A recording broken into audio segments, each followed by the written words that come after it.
Okay, guys. Okay, this is, don't judge me. This is an experiment. I am going live. What I'm doing is I'm using StreamYard to go live simultaneously to Facebook, LinkedIn, and YouTube. So this is the first time I've ever done this. And it's not going to be super polished. Don't judge. But you know what? I read recently that going live is more and more prominent. Kind of makes sense, right? We want to cut through the noise and find out what people really think and what they really say, what they're really like without all this post-production and like a million takes. So this is Mark Brower coming to you raw live. And I'm thinking of doing a series where I share with you some tips, like maybe like a 1 minute per day landlord tip. 90+% of the single family home rental housing stock in the country is owned by people that own one or two rental properties. And it takes a while to learn all the lessons in this industry. We're still learning, and we manage 600 properties, and I've been at it for over 20 years. So what are the little nuggets that I can pass along that might be useful? Here's one. What kind of maintenance should we do at our properties for the best long-term profitability of the property?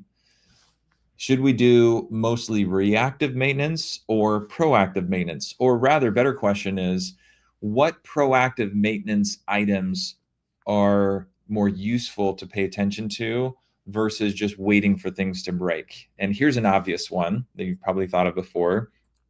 Plumbing lines, supply lines, right? Let's not let supply lines break before we decide to replace them.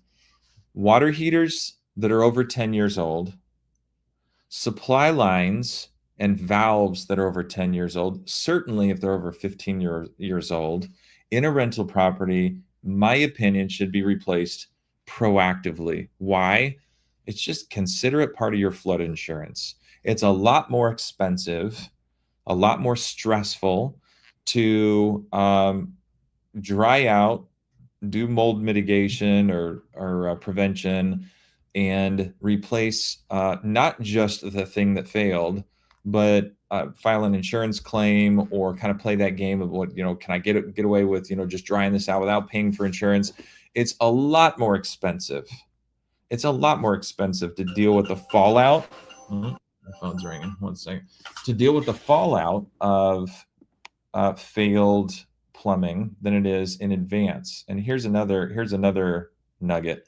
If you have a water softener, water softeners can be great for properties. They can be a nice to have, but I have yet to see any evidence that residents will pay extra rent because you have a water softener. And guess what happens when water softeners fail? The membrane fails and it shoots thousands and thousands of small resin beads throughout your plumbing, which can be very costly to then remove from all your fixtures.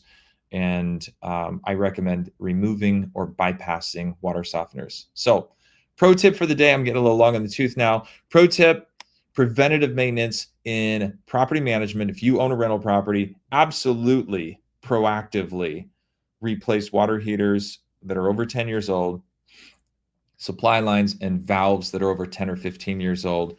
Do not wait for plumbing to fail before you fix it. Okay, I might come back with some more tips. We'll see how this goes.